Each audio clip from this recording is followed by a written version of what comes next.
Hello there, Kinders. It's Mrs. Boss coming to you today with my favorite Play-Doh recipe. This is a recipe that I've been using for many, many years. We're going to use flour, 2 cups of flour, 1 cup of salt, 2 cups of water, 2 tablespoons of vegetable oil, don't use olive oil, and 1 tablespoon of cream of tartar. The cream of tartar and the salt both preserve the Play-Doh so it doesn't spoil on us, but the cream of tartar has one extra thing that it does, and that helps keep your Play-Doh soft, and it actually helps it last a little bit longer. So in a pot, this is the way I make mine. I know there's some different recipes out there, but this is the way I make mine. We're going to put in the 1 cup of salt. We're going to put in 2 cups of flour. And unlike when we're baking, and I'm very careful how I measure, I'm just going to stick my measuring cup in there. Make sure I have 2 cups of flour. I'm going to put in the 1 tablespoon of cream of tartar. I have made this without cream of tartar before, and I really think that the texture is just so much better with the cream of tartar. And then I'm just going to mix up my dry ingredients first. I am going to put my 2 tablespoons of vegetable oil into my water.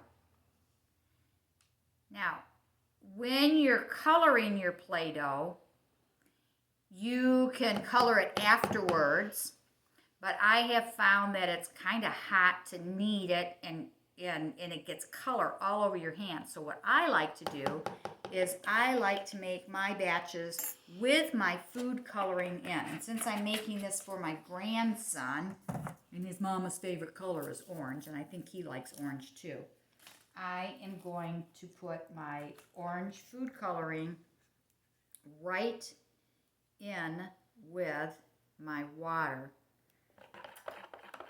You can use, I like to use paste, food paste, because I think it gives a better color, but you can also use liquid, and I like this neon one because on the back it gives you the recipe for making all different colors.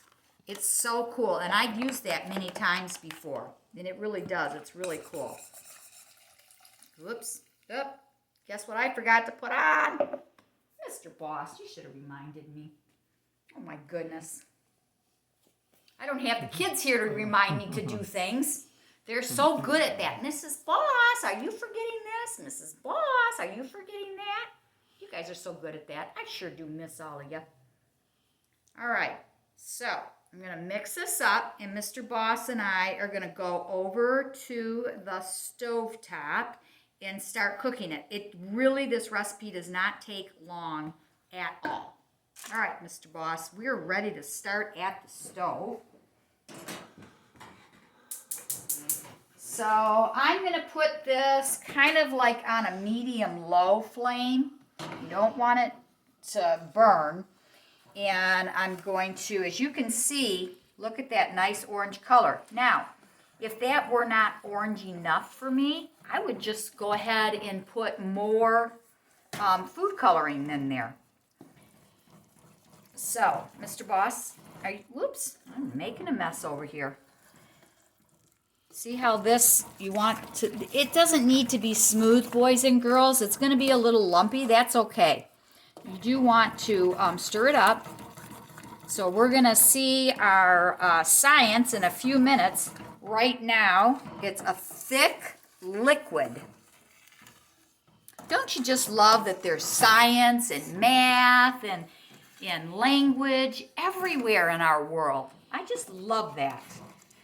We just never stop learning, and that is a wonderful thing. All right, this is going to go fairly quickly. while we're looking at what's going on inside the pot, I'm just going to keep talking at you. So I'm going to stir this a little bit, and then I'm going to just let it sit for a second.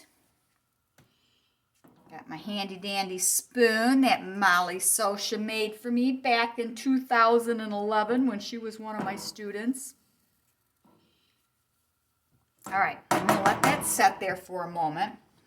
Other variations, in Mrs. Colby's class this year, we made, we're going to stay on the pot, Mr. Boss. They can just listen to me.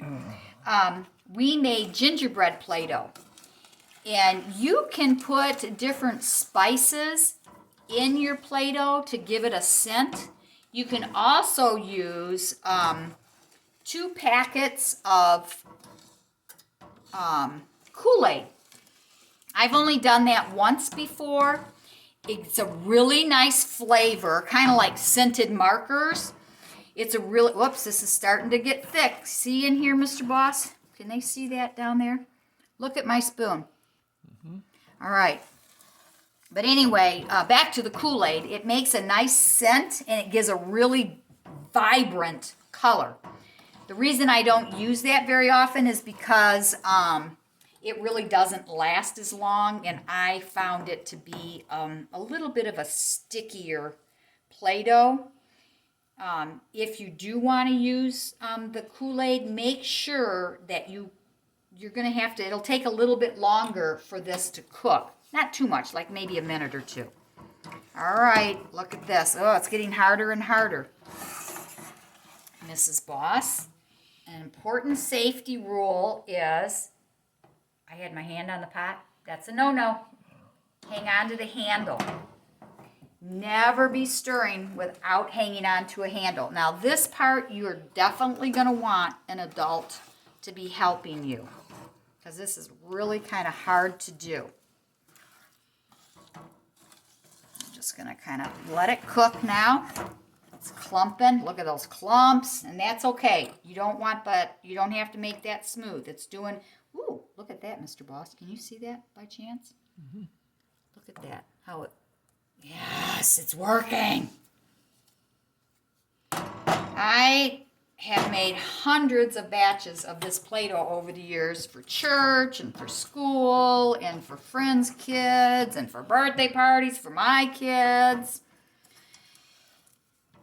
This particular recipe, if you keep it in a good sealed container in the refrigerator, it will literally last for years. All right, this is getting thicker and thicker. Now, I'm actually going to have Mr. Boss take a little quick look at the recipe here so you can get that down. Here's what we did in Mrs. Colby's class this year. We made the gingerbread. We used cloves, cinnamon, and ginger. And I used 2 different colors of brown to make a really nice gingerbread color. All right. I saw one that had an apple pie, and they used apple pie spice. Ooh, look at this. I'm going to turn it over. Oh, my goodness. Maybe you should have your daddy help you, for goodness sakes. Woo.